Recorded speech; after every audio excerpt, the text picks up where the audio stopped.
Welcome to the Slop Farm. Enjoy the video.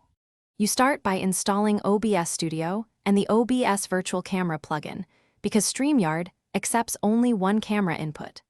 Once done, connect each camera to separate USB ports or capture devices and give each a clear label so you won't get confused. Make sure your primary microphone is set in system audio and close other apps that might seize a camera. This step prevents conflicts and sets up a clean base for building scenes and switching sources inside OBS. Next, you create an OBS scene for each camera angle so switching is instant and predictable. Add a video capture device source to each scene, choose the right device, adjust resolution and frames per second, and crop or scale to fit 16:9 if needed.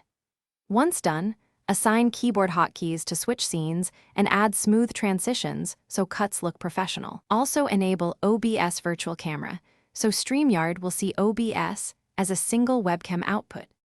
Finally, open Streamyard and select OBS Virtual Camera as your camera source.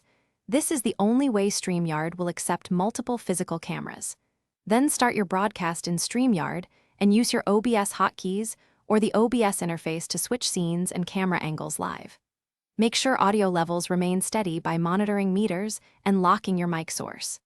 If video doesn't appear, close competing apps, install camera drivers, restart OBS Virtual Camera, and reselect it in Streamyard to resolve most issues. Thanks for watching. Consider subscribing if we helped you today.